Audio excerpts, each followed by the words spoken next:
ဒီနေ့ကျမတို့ဖေးရဲ့ဩဝါဒစာရောက်သွားပြီနော်ရှင်းတစ်ပတ်ကပါလဲဖိလိမုန်ဩဝါဒစာပြီးသွားပြီဖိလိမုန်ဩဝါဒစာဟာဆိုလို့ရှိရင်ပေါလုကနေစာဆောင်ရေးပြီးတော့ဖိလိမုန်ဆိုတဲ့လူကိုပေးတဲ့စာဖိလိမုန်ကိုပေးတဲ့ဩဝါဒစာဆုံးမစာပေါ့တော့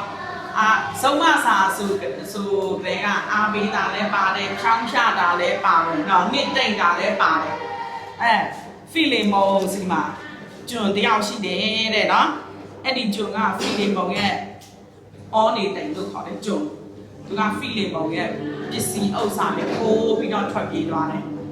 ထွက်ပြေးသွားတော့ဘယ်လိုအကြောင်းကြောင့်လဲမသိဘူးသူကယောမမှာဖမ်းခံရတယ်ဖမ်းခံရတော့ထောင်ကြတော့အဲ့ဒီပေါလုနဲ့သွားတွေ့တဲ့ထောင်မှာသွားဆုံတယ်သွားဆုံတဲ့အခါမှာပေါလုကသူ့ကိုအိမ်ဝင်ကြီးခေါ်တယ်ခေါ်တော့ဒီရဲ့အောနေတိတ်ကယေရှုခရစ်တော်ကိုယုံကြည်လက်ခံသွားတယ်ယေရှုခရစ်တော်ကိုယုံကြည်လက်ခံတဲ့လူတိုင်းဘဝတည်နဲ့အသက်ရှင်ရမယ်နော်အဟောင်းအရာတွေကိုဆွလွတ်ရမယ်တဲ့သူကနားလေသွားတယ်ဒီအောနေတိတ်ကနားထောင်ပြီးတော့အေးဝင်ကြီးတရားကိုနားလေသွားလို့ဘောလူကပြောပြီးဟုတ်ပြီဒီလိုထွက်ပြေးနေလို့လည်းမရဘူးသွားပြီးခြေဆိုင်ရမယ်ကိုလှုပ်ထားတဲ့ဟာလေးတော့အဲ့နဲ့ပြန်သွားပါတဲ့အဲ့ဒီကဖိလိမုန်ပြန်ဖို့ဖြောင်းဖြတယ်သူလည်းပြန်တယ်အဲ့ဒီချိန်မှာဘောလူကသူ့အတွက်စာဆောင်ရေးလိုက်တယ်ပြန်သွားရင်ပေါ့နော်ဒီစာဆောင်ကိုယူပြီးတော့ဖိလိမုန်ကိုသွားပေးရေးလိုက်တယ်စာဆောင်ထဲမှာကတော့အဓိကအကြောင်းရင်းကတော့ဒီပစ္စည်းခိုးတဲ့သူ့ရဲ့ဂျုံကိုလက်ခံဖို့ရန်ဒီဂျုံကိုချစ်ချင်းမြတ်တာနဲ့လက်ခံရမယ်ချစ်ချင်းမြတ်တာမှတပါလက်ခံလို့မရဘူးဟုတ်တယ်နော်ခါလေချစ်ချင်းမြတ်တာမရှိဘူးဆိုလို့ရှင်သာစီကံအများကြီးထုတ်တယ်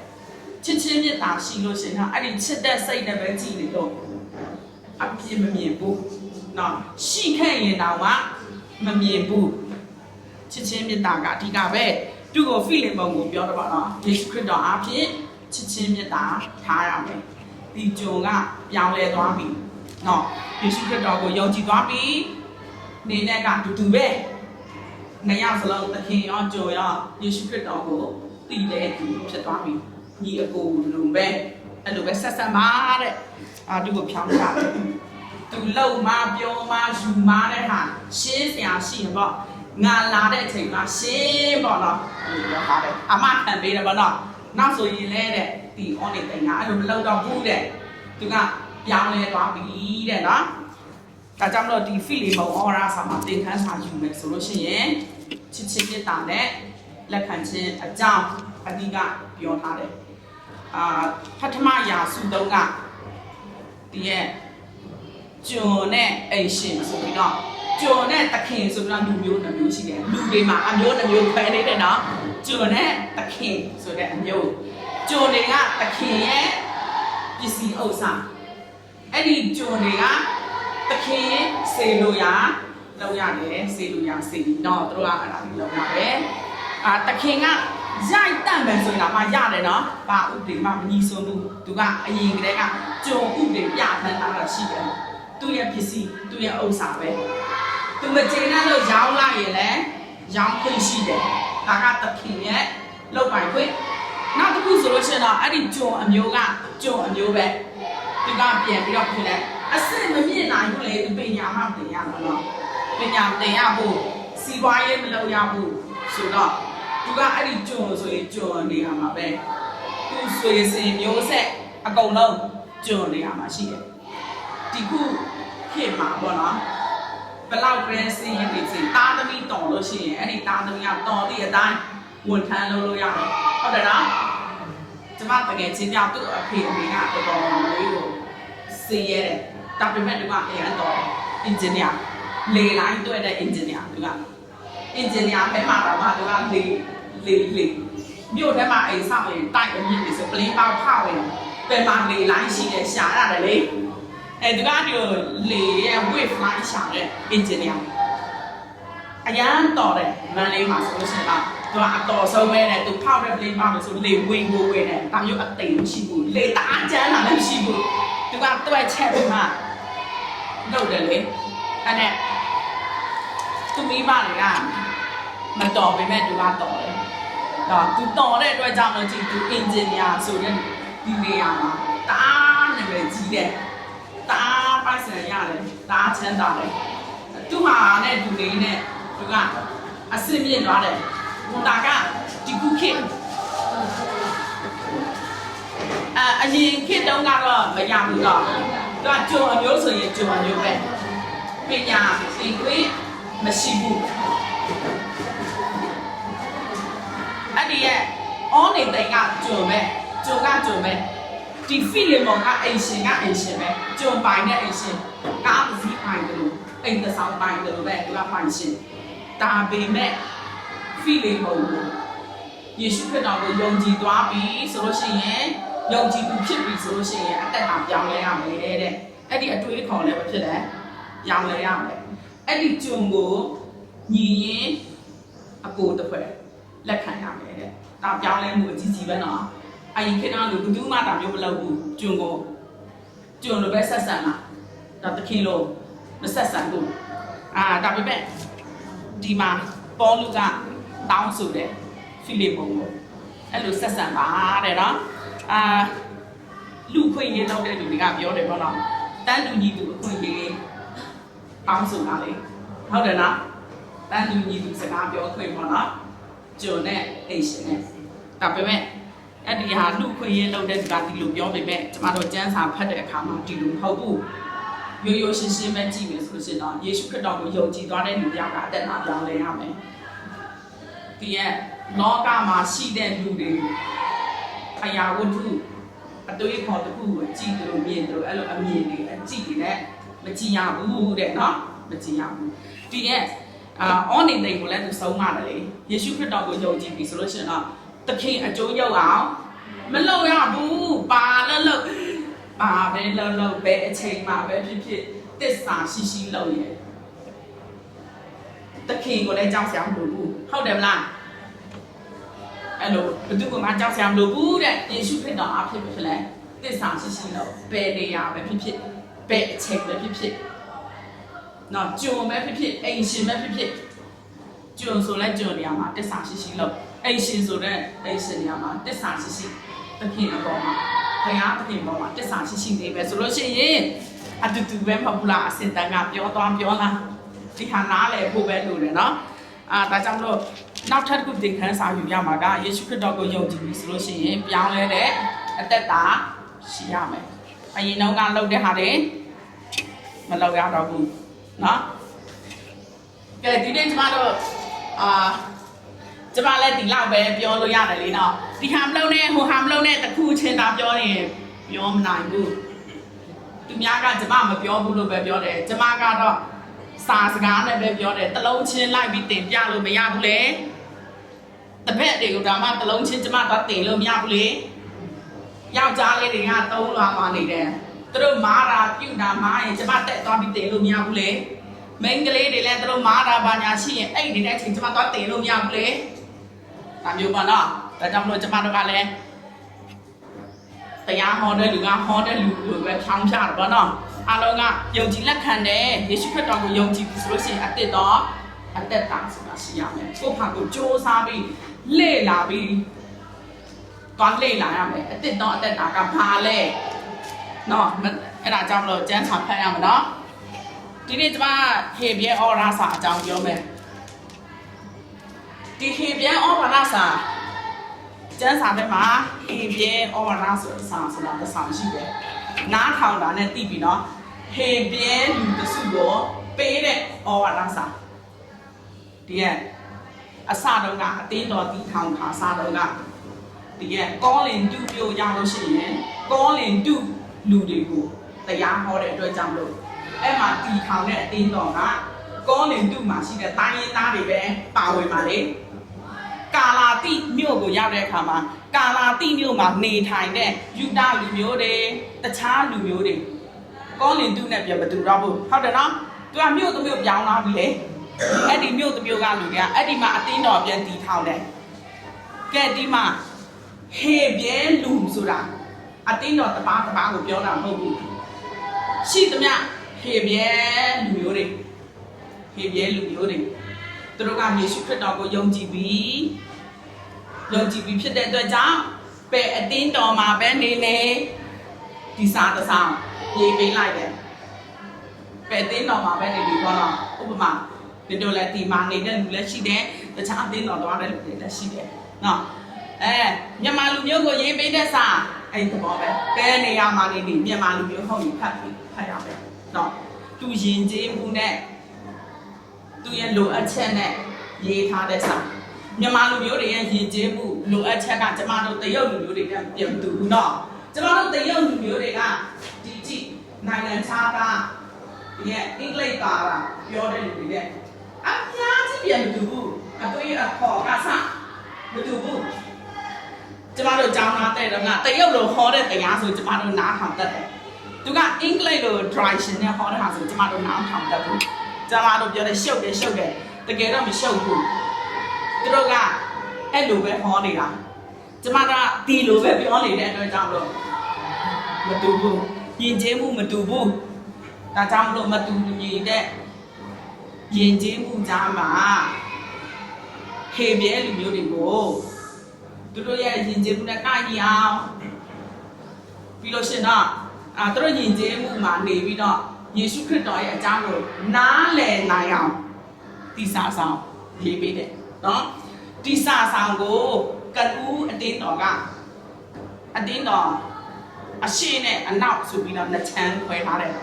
အရှိအနောက်အတင်းတော်အရှိဆိုတာဒီဥရောပဘက်ပေါ့နော်ဥရောပဘက်ကအတင်းတော်အနောက်အတင်းတော်ကအဲ့ဒီ Greek ဘာသာတွေပြောတဲ့အတင်းတော်နှမျိုးခွဲထားတယ်ရှေ့အတင်းတော်တွေကဒီရဲ့ဟေဘရဲဩဝါဒစာကတဲ့ပေါလုရေးထားတဲ့စာပေါ့နော်ဒီဟေဘရဲဩဝါဒစာကိုတိတ်တိတ်ချာချာဖတ်ကြည့်မယ်ဆိုလို့ရှိရင်တဲ့သူရဲ့ရေးပုံရေးနည်းအသုံးပြုပုံအသုံးပြုနည်းစာလုံးတွေအသုံးပြုတဲ့ဟာပေါ့နော်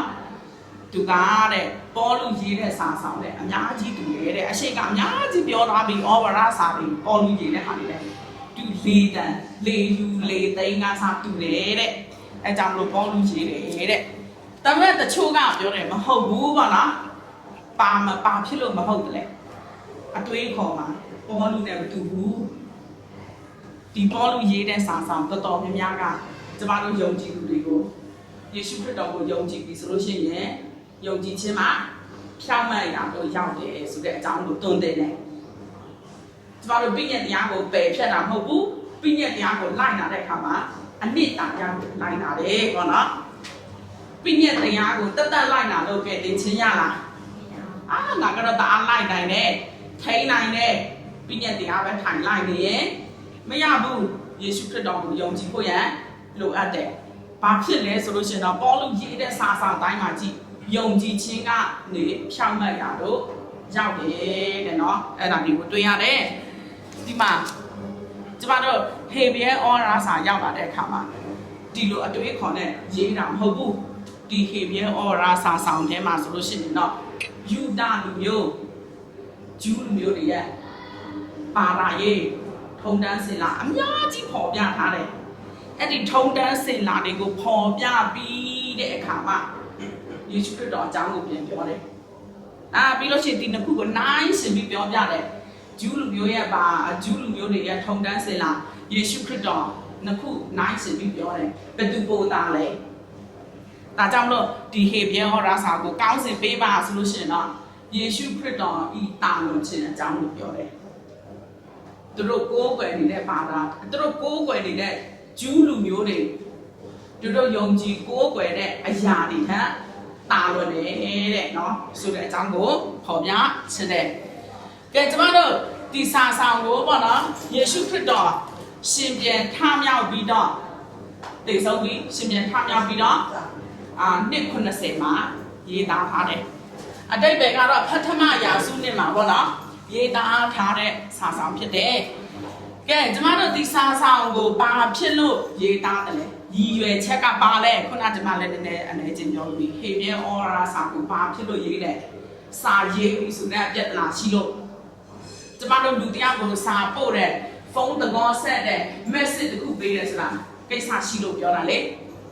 သူကအလဘာတာလဘာပြောရင်လည်းကိစ္စရှိလို့ပြောတာဟုတ်တယ်မလားကိစ္စရှိလို့ပြောတယ်ထိုနည်းတူပဲစာဆောင်ကတာမျိုးပဲကျန်းစာထဲမှာရှိသမျှစာဆောင်ကြတော့အဲ့ဒီချိန်တုန်းကလူအဖွဲ့အစည်းတစ်ခုခုမှာပြဿနာတစ်ခုခုကြုံလို့အဲ့ဒီအဖွဲ့အစည်းကယုံကြည်သူအဖွဲ့အစည်းဖြစ်တယ်သူတို့ကိုအေဝံဂေလိဟောပေးတဲ့သူကပေါလုဖြစ်တယ်အဲ့ဒီဆရာလုပ်တဲ့ကသူတပည့်တွေကိုဘာဖြစ်လဲဩဝါဒစာပေးတယ်ဒီလိုပဲလွယ်လေးပဲနားလည်ရပြီအဲ့ဒီဩဝါဒစာကဒီအဖွဲ့ကိုပေးလို့ရှိရင်ဒီအဖွဲ့မှာတဲ့တဲ့ပြဿနာကိုဖြေရှင်းတာဟိုအဖွဲ့ကိုပေးတဲ့စာဆောင်ကဟိုအဖွဲ့မှာပြဿနာတဲ့နေလို့တစ်ဖွဲ့နဲ့တစ်ဖွဲ့တဲ့တဲ့ပြဿနာကဖြစ်လဲမတူဘူးတယောက်နဲ့တယောက်တဲ့တဲ့ပြဿနာလည်းမတူဘူးခုနကကျွန်တော်တို့ပြောတာရှေ့ကပြောပြီးသွားပြီတိမောသေပထမဆောင်ဒုတိယဆောင်တိတုဒီသုံးဆောင်ကလူငယ်အသိအုပ်ကိုပေးတဲ့စာဆောင်လူငယ်အသေးအုပ်လည်းပါတယ်လေသူဟောတဲ့အထဲမှာနော်သူတပည့်လေသူ့နေရာမှာအတင်းတော်တစ်ခုမှာဦးဆောင်တဲ့အတွက်ကြောင့်လို့ဒီလူတွေဦးဆောင်တဲ့လူတွေကိုလည်းနားလည်အောင်လိုက်နာတဲ့လူတွေလည်းမဖြစ်လဲနားလည်အောင်နှစ်ဦးနှစ်ဖက်နားလည်မှအပေအယူမြမှဦးဆောင်လို့ကောင်းတာလေနော်ဦးဆောင်တဲ့လူကရှေ့ကနေပြေးအနောက်ကလူကနားမလဲဘူးမလိုက်နိုင်ဘူးဆိုလို့ရှိရင်လည်းမဟုတ်သေးဘူးเนาะဥဆောင်တဲ့လူကတဲ့ကိုပြောတဲ့ဟာသူများနားလဲမှကိုပြောတဲ့ဟာသူများနားမလဲနိုင်ဘူးမလိုက်နိုင်ဘူးဆိုလို့ရှိရင်တော့စင်ချင်ရမယ်ဘာဖြစ်နေပြီလဲငါဘာဖြစ်နေတယ်လဲเนาะစင်ချင်ရတော့မယ်နဲ့ပေးတဲ့စာဆောင်ကြည့်ဒီသုံးဆောင်တော့မှပြောတာချင်းမတူဘူးဒီသုံးဆောင်လုံးရဲ့ရည်ရွယ်ချက်ကလူငယ်အတင်းအုပ်ကိုပေးတဲ့စာဒါပေမဲ့ဒီတုံးဆောင်မှာလူနှစ်ယောက်ကိုပေးတယ်အဲ့ဒီလူနှစ်ယောက်ရဲ့ပြဿနာလည်းမတူဘူးပြန်ကွဲပြားသေးတယ်เนาะโอเคဒီဟေပြဲဩဝါဒစာကတော့တတ်စာဆောင်ကျမအနေနဲ့တော့ပေါ်လူရေးတယ်လို့ကျမလက်မခံဘူးဘာဖြစ်လဲဆိုတော့အထဲကအနစ်တာရဖတ်တဲ့အခါမှာကျန်းစာအများကြီးမဖတ်တဲ့လူဆိုမသိဘူးကျမတို့ကကျန်းစာသူ့တိတ်ကနာလုံးလို့ကျမကကျန်းစာတုတေသနာနဲ့ပွဲယူထားလို့ကျမတို့ကဖတ်တယ်စာတစ်လုံးချင်းဖတ်တော့သိတယ်တချို့နေရာကတူတူလို့နဲ့မတူဘူးဟုတ်တယ်လို့နဲ့ဟုတ်ဘူးမနေ့ကကျမဂျန်ရှင်းဆိုတော့ဂျန်ရှင်းအဲ့ဒီရူဘီမသွားတာရွှေတွေရောင်းထားတာတွေ့ကျမတူလေးကဝဲမမသွားရွှေရောင်းနေတာတော့ကြည့်ရရွှေရတူအတူကအစ်စ်ထက်တောင်လာတယ်သူကလည်းနဲ့တော့ကဘူးဆိုမကိုင်းနဲ့လို့ပြရဲရွှေသူတို့ပြောတယ်အတူနဲ့အစင်းနဲ့ကတစ်ချက်ကြည့်လိုက်တော့အဲ့ဒီအတူကပို့ပြီးတော့မလဲလာတယ်ကျမတော့စီးစားနေကငါတကုံးပန်လိုက်သူများကအစ်စ်ပြောမှာလို့အဲ့ဒါဒီမှာတော့စားနေတယ်တော့တခါရှိတယ်ကျမခဏခဏနေမကောင်းတော့အဖွားကြီးတယောက်ကကြေးတကွင်းလာပေးပန်ထားတယ်အကြီးကြီးကြေးဝါကျမပန်လိုက်တော့ရွှေပန်တာလက်မလဲတော့ဒီအဲ့ဒီကြေးဝါပန်တာတော့ရွှေလိုပဲလက်နေတော့ရွှေလားလာမေးလို့ကျမဟိုဖွားကြီးကရွှေမဟုတ်ဘူးလို့ကြေး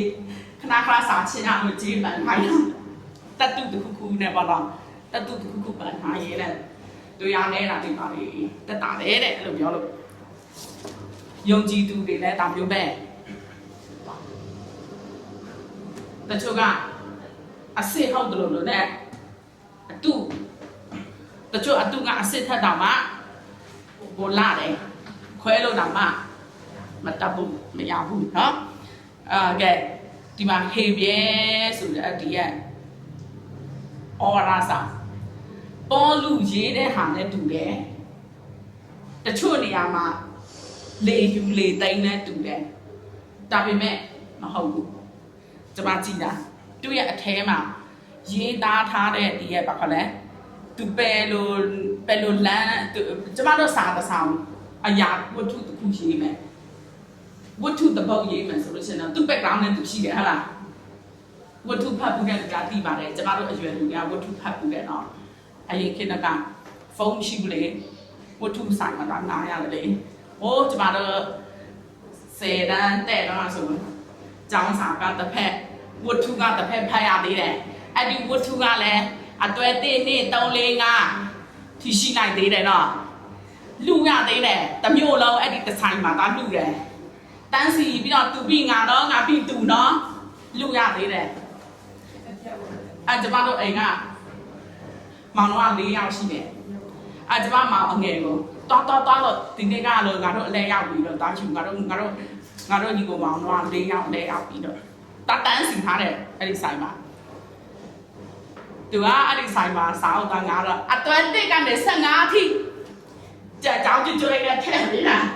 သူကမောင်အငယ်ကဆိုင်တယ်နဲ့တော့ထမ်းလာတယ်ထိုင်ဖက်ပါလေရောကျမတို့အိမ်မှာကျမတို့အမြဲတမ်းဖတ်နေကြတိုင်းဝတ္ထုရေးတဲ့လူတယောက်ရှိတယ်တိုင်းရစာကျမမှတ်ပြီးတယ်အဲ့ဒါပဲဖတ်တာတိုင်းရစာရေးတဲ့ဟာပဲဖတ်တယ်သူရှိတာအကြည့်လို့ကောင်းတယ်အရင်သူအာလူဖောက်ထားတာအရင်ကြည့်လို့ကောင်းတယ်တခြားတယောက်ရေးတဲ့ဟာကျမတို့ဖတ်ဘူးအဲ့ဒီဆိုင်ရှင်ကကျမတို့ကိုပြောတယ်စာဝင်ထားတဲ့ဆိုင်ကစာရေးစရာအသက်ထွက်ပြီလေတဲ့အသက်ရေးတဲ့ဟာဖတ်တယ်ဖတ်ဖို့အဲ့ဒီတိုင်းရစာရေးတဲ့ဟာပဲလူတွေကတန်းစီပြီးပါဆောင်ပြီးဖတ်တယ်အသက်ရေးတာမဖတ်ဘူးဘာဖြစ်လဲသူတဲ့ကိစ္စတစ်ခုကိုတောင်မှအရေးသားတွေကဖြစ်တယ်မတူဘူးအတွေးခေါ်နေလည်းဖြစ်တယ်မတူဘူးအဲ့ဒီတယောက်ရဲ့တိုင်းကိုနားလေတာချင်းလဲမတူဘူးအဲကြောင့်လို့အဲ့ဒါတွေကိုကြည့်ချင်ပြီကျမတို့ငငယ်လားစာအရန်ဖတ်တယ်စာအရန်ဖတ်တယ်ဝတ္ထုဖတ်တာကစားတယ်အဲ့လားတလားကိုဝတ္ထုတရက်တအုပ်တစ်ခါလေး2အုပ်တော့ဖတ်တယ်ရအောင်ဖတ်တယ်နော်ဝတ္ထုတအုပ်ဆိုတာ4-5ရာအကြည့်ကြည့်လည်းတော့ကျမတို့အနည်း6ရာရွယ်လားဒီဘူးရှိတယ်အဲ့လောက်ရှိတယ်အဲ့ဒါကိုတရက်တောင်မှ6ရာအဲ့ဒီပုံညခင်နေပါတယ်နော်အဲ့လောက်တရက်ကိုတအုပ်နှုတ်ဖတ်တယ်ဒီလိုစာအများနဲ့ဖတ်တဲ့လူကတည်တယ်ဒီစာဆောင်နဲ့ဒီစာဆောင်ပြမမတူတယ်နော်တည်တယ်အများကြီးဖတ်ပြီဆိုလို့ရှိရင်သူဟာသူတည်လာတယ်အဲ့ကြောင့်မို့ဒီဟေပြဲဩဝါဒစာကပေါလုရေးတယ်လို့တောင်ပြောတယ်ဒီလိုလဲလက်ခံလို့ရပါတယ်အသိသားတွေကဒီဟာတွေလေ့လာစရာမလိုဘူးလေဘသူပဲရေးကျမ်းစာထဲမှာပါပြီးသားဒီကျမ်းစာကစီစစ်ပြီးမှခေအဆက်နှစ်400အသုံးပြုပြီးစီစစ်ပြီးမှကျမ်းစာထဲမှာထည့်ထားတယ်မမှန်ကန်တဲ့ဟာမထည့်ဘူးမူတာဝါဒကင်းတယ်ကျမ်းစာထဲမှာထည့်ထားတဲ့ဒီအရာတွေကဘာလိမ့်တယ်ဆရာရှိလို့လေလောကသားတွေဖွင့်လိုက်တာနဲ့မဖြစ်လဲဖတ်နေတဲ့ဟာလို့လိမ့်လေဆရာအကြောင်းလည်းမရှိဘူးကောင်းကြည့်ပြီးကြလိမ့်ကြည့်လို့ဆရာအကြောင်းလည်းမရှိဘူးเนาะဒါကြောင့်လို့ကျမတို့ဒီရဲ့စာရေးသူတယောက်တော့ရှိတယ်အဲ့လိုပဲမှတ်ထားအဲ့ဒီစာရေးတဲ့သူကဟေပြဲလူမျိုးဆိုတာယူဒလူမျိုးပဲယူဒလူမျိုးဆိုတာဂျူးလူမျိုးပဲဒီခုခေတ်ဂျူးလူမျိုးအရင်တော့ကသူတို့ကိုဟေပြဲလူမျိုးလို့ခေါ်တယ်နော်ဂျူးလူမျိုးတွေသူတို့ကယေရှုခရစ်တော်ကိုယုံကြည်ပြီးတဲ့အခါမှာသူတို့ငကိုမူရင်းဆွဲမြဲယုံကြည်တဲ့ဘာသာရှိတယ်ဂျူးဘာသာအဲ့ဒီကနေယေရှုခရစ်တော်ကိုသူတို့ကယုံကြည်လာတော့ဘာသာကူးသွားတယ်ဟုတ်တယ်နော်ထပ်တဘာသာကူးသွားတယ်အဲ့လိုကူးသွားတဲ့အခိုက်အတန့်မှာသူတို့က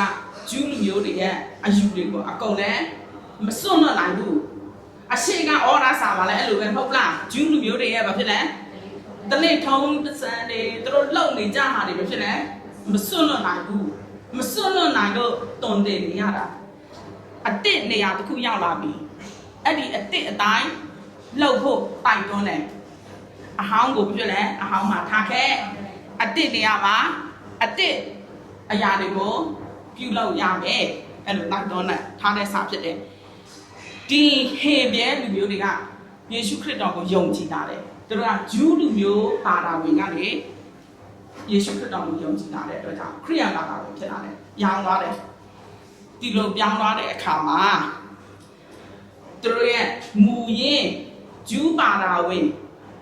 အချင်းချင်းကသူတို့ကိုနှိပ်စက်တယ်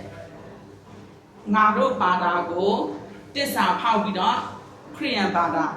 ဝင်ရကောင်းလားဆိုပြီးမှသူတို့ကိုစကားမပြောဘူးစီးပွားရေးမလုပ်ဘူးပိတ်ဆို့တော့ဗလားသူတို့ကနောက်ရှက်တယ်အမျိုးနောက်ရှက်တယ်နောက်ရှက်တော့ဒီခ ခရိယန်ဘာသာပြောင်းလာတဲ့ဂျူးလူမျိုးတွေကလည်းစိတ်ညစ်သွားပြီလေမခံနိုင်တော့ဘူးလေကျောင်းသားတဲ့နဲ့ဒီကလေးတွေကိုဖြစ်လဲခရိယန်ဘာသာဝင်သွားပြီဆိုပြီးမှဖြစ်လဲလက်မခံချင်ဘူးအဲ့လိုရှိတယ်သူတို့ကစိတ်ညစ်လာလို့ငါတို့ကတော့ခရိယန်ဘာသာကိုဆွလို့ပြီးဂျူးဘာသာကိုပြန်ဝင်ရမယ်ထင်တယ်ဆိုပြီးမှစိတ်တက်ကြတဲ့အချိန်မှာဟေပြဲအော်ရာစာရေးတဲ့ဆရာကသူတို့အခြေအနေကိုသိလို့ဒီစာဆောင်ရေးပြီးတော့တိုက်တွန်းတယ်မစွန့်လွတ်နဲ့ကျမတို့လောကမှာပဲအရာပဲလောလောအခက်ခဲဆိုတာရှိတယ်တဝက်တပြက်နဲ့ထားခဲ့မယ်ဆိုလို့ရှိရင်ဘယ်တော့မှမတူတဲ့နိုင်ဘူးနော်မတူတဲ့နိုင်ဘူးဒါကြောင့်မလို့ဒီယုံကြည်ခြင်းအရာမှာလဲတဝက်တပြက်နဲ့ပဲထားခဲ့မယ်ဆိုလို့ရှိရင်တစ်သက်လုံးဒီလိုပဲပြောင်းနေတော့မှာလားတပါတာပြီးတပါတာအဲ့လိုလည်းမဟုတ်ဘူးလေနော်ဒါကြောင့်မလို့သူတို့ကိုစာဆောင်ရေးပေးတယ်ဒီစာဆောင်တွေထဲမှာပေါ်ပြထားတယ်ယေရှုခရစ်တော်ကတဲ့နော်တာလွန်တဲ့နော်သူတို့ယုံကြည်ကိုးကွယ်တဲ့အရာတွေဟာတာလွန်တဲ့သူဖြစ်တယ်ဒီရဲ့ဂျူးလူမျိုးတွေကဘာတွေယုံကြည်လဲဂျူးလူမျိုးတွေကသူတို့ရဲ့ယစ်ဘလော့ဖက်တွေကိုသူတို့ယုံကြည်တယ်အစွဲရှိတယ်ပေါ့နော်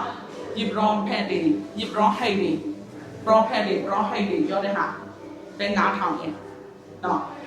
ဘာဖြစ်လဲဆိုလို့ရှိရင်တော့သူတို့ဘာသာမှာဖယားကဂျူးလူမျိုးတွေကိုစကားပြောလို့ရှိရင်အဲ့ဒီဘာဖြစ်လဲပရောဖက်တွေကနေသစင်ပြောတယ်ဒါကြောင့်လို့ပရောဖက်ကိုသူတို့ကဖယားအတွက်ယုံကြည်တယ်အားကိုးတယ်ဖယားနေရာမှာထားတယ်ဖယားကိုစားပေါ့နော်အဲ့လိုယုံကြည်လက်ခံတယ်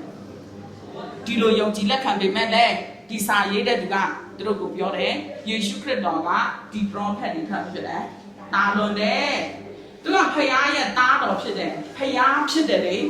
စစ်မှန်တဲ့ဖယားဖြစ်တယ်ဖယားတုံးတဲ့ prophet တွေထပ်တာလွန်တယ်သူတို့ကိုပြောပြတယ်နော်နောက်တစ်ခါသူကမောရှေကိုအရန်ပဲလေးစားတယ်မောရှေကဂျူးလူမျိုးတွေကိုကျွန်ခံရပြီအကုတုပြည်ကလေခေါ်ထုတ်ပြီးတော့ခါနပြည်ကိုတွင်းနေတယ်အဲကြောင့်မို့သူတို့ကိုကယ်တင်တဲ့သူတို့ရဲ့ခေါင်းဆောင်သူတို့ယုံကြည်တယ်ဒါပေမဲ့ဒီစာဆောင်ရေးတဲ့လူကသူတို့ကိုပြောပြတယ်ပေါ့နော်ယေရှုခရစ်တော်ကမောရှေကတာလွန်နဲ့သူကဖယားရဲ့သားတော်ဖြစ်တယ်စစ်မှန်တဲ့ဖယားဖြစ်တယ်မောရှေကလူပဲဘယ်လောက်တော့လူမှာအားနည်းချက်ရှိတယ်ချွင်းချက်ရှိတယ်မောရှေကအရန်တော်တယ်ဒါပေမဲ့သူကခါနန်ပြည်ထဲကိုမရဘူးဟုတ်တယ်နော်ဒီမှာလည်းချွင်းချက်ရှိတယ်ဖယားရဲ့သားတော်ယေရှုခရစ်တော်ဟာကယ်တင်ခြင်းအကြောင်းကိုသူကိုယ်တိုင်ဆင်းလာပြီးတော့ဖြစ်တယ်လာပြီးပြောကြားတယ်လာပြီးပြတာတယ်ယေရှုခရစ်တော်မမွေးဖွားဘူးဆိုလို့ရှိရင်ကယ်တင်ခြင်းအကြောင်းဘယ်သူမှမသိဘူးတိတ်ချာဖတ်ကြည့်ကျမ်းစာမှာတရားဟောဆရာဆိုတာလည်းမရှိဘူးဒီနေ့ပဲဓမ္မဆရာမယေရှုခရစ်တော်ကတော့တလဝါကတိုင်းမှာတည်တယ်သုံးရမြောက်တဲ့နေ့မှာရှင်ပြန်ထမြောက်ဒီအကြောင်းပြောဆရာအကြောင်းမရှိဘူးဟုတ်တယ်လားစစ်မှန်တဲ့ဖယားလူလောကမှာလာပြီးတော့ကယ်တင်ခြင်းဆိုတာဒါပဲဆိုပြီးတော့သူ့အသက်နဲ့ပေါ်ပြသွားတယ်တူတာမမွေးခါခဲ့ဘူးဆိုလို့ရှိရင်ပြောစရာအေးဝင်ကြပြီးအနှစ်တာရကိုမရှိတာဟုတ်တယ်နော်ဒါကြောင့်လို့ယေရှုခရစ်တော်ကိုယုံကြည်လို့ရှိရင်ယေရှုခရစ်တော်မှာတပါးတခြားသောအရာတွေကအပိုတွေပဲယုံကြည်ခြင်းမှာဖြောင့်မတ်ရာတို့ရောက်တယ်ဒီတခွန်းမှတ်ထားရင်တော်တော်လေးကိုလုံလောက်ပြီပွဲတွေပါတွေကောင်းတာပေါ့ပွဲတွေတဲ့တယ်ဆိုတော့လေပွဲအားဖြင့်ကျမတို့ကထုံတန်း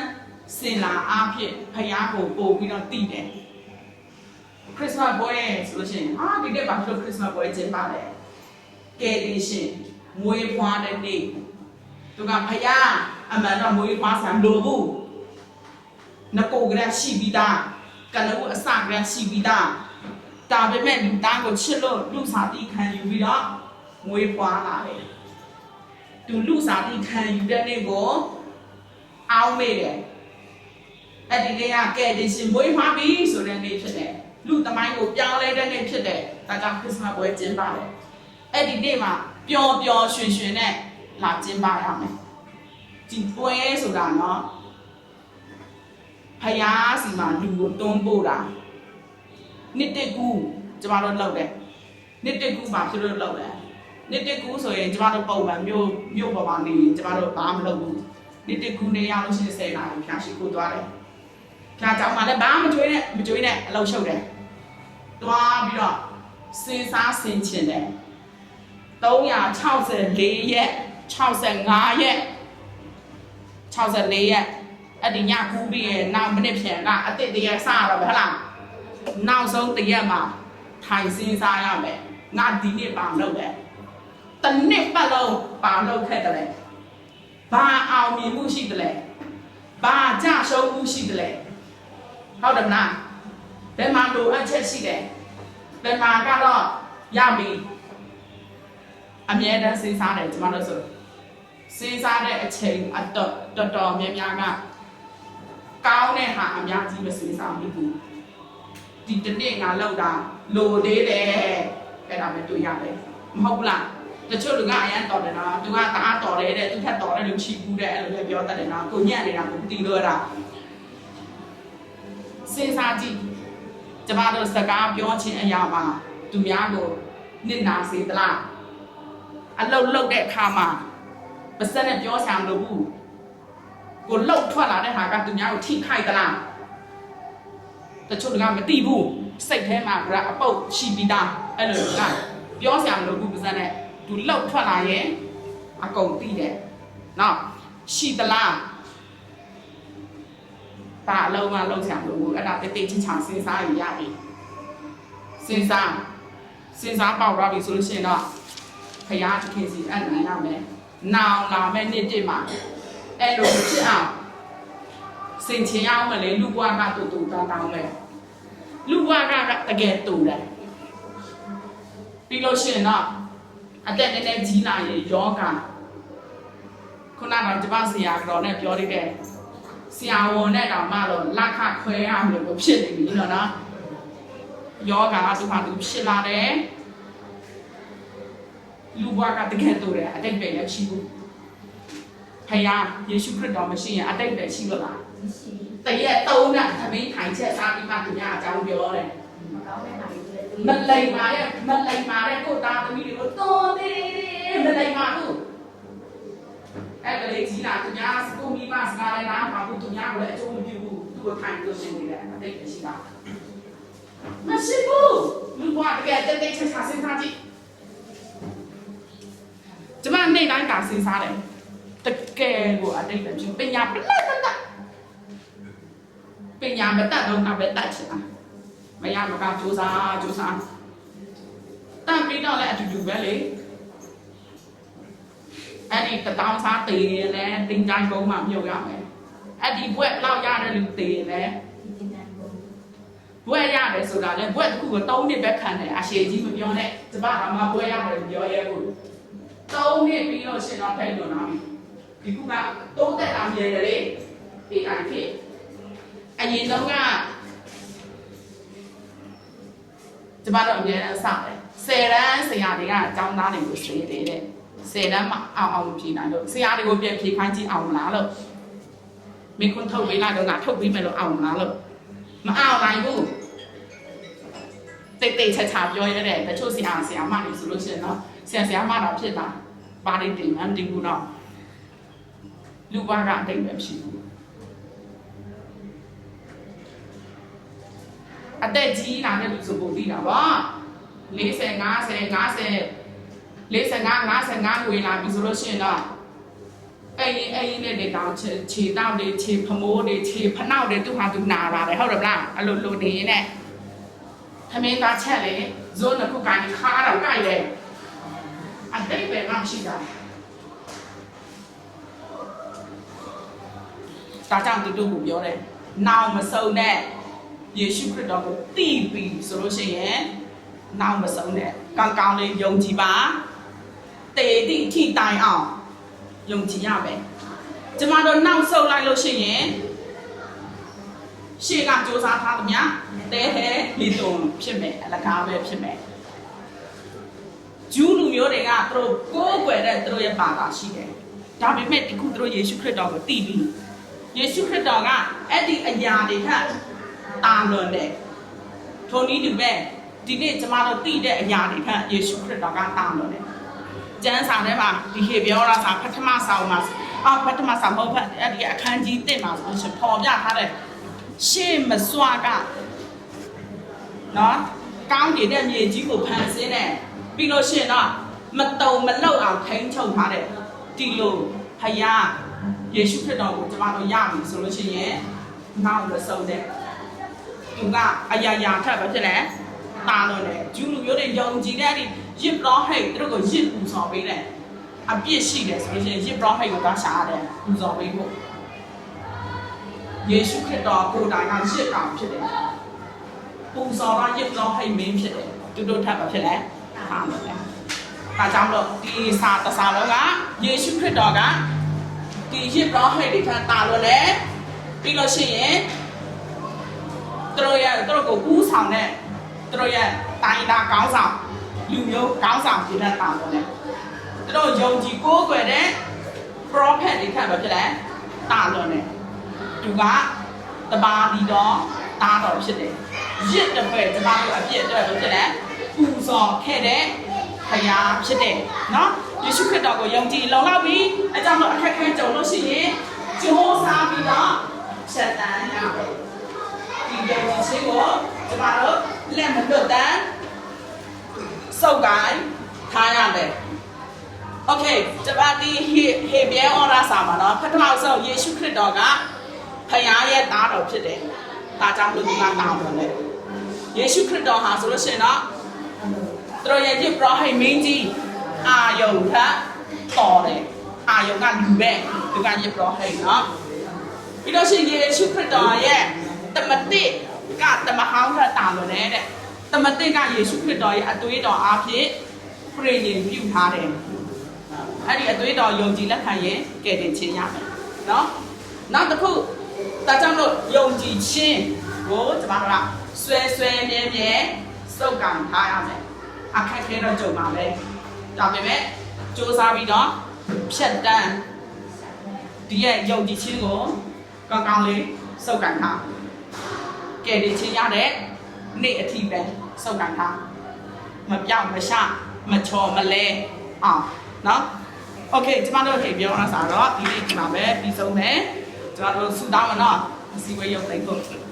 တန်ရှင်းဆုံးလေးတော့ပြီးတော့ပြတာတော့ရှင်ဖာကျေးဇူးတော်အပေါင်းကိုချီးမွမ်းပါတယ်ဒီနေ့ကျမတို့ခေပြောရစားကိုလေ့လာပြီးတော့ခါကိုတော့ရှင်ဒီကျွန်တော်တို့အတွင်း၌လောက်ဆောင်ခြင်းအမှုကိုပြုလုပ်တော်မူပါကျွန်တော်တို့ကိုတိုးထီ၍ဒီယုံကြည်ခြင်း၌အတက်ထက်ဆုံးတိုင်အောင်စ조사၍အားထုတ်၍တွားပြီးရှောင်းလန်းနိုင်တော့တာဝန်များဖြစ်ဖို့ရန်အတွက်ကိုတော့ရှင်ကောင်းချီးပေးပါဆက်လက်ပြီးတော့ကျမတို့ဝိပုစီဝေးမှာပါဝင်ဖို့ရန်အတွက်ပြင်ဆင်တော့ခါကိုတော့ရှင်ကျွန်တော်တို့နဲ့အတူပါရှိတော်မူပါကယ်တင်ပါရှင်သခင်ယေရှုအမိနာမကိုအမိပြု၍အစည်းအဝေးကိုရုပ်သိမ်းပါ၏ဖခင်အာမင်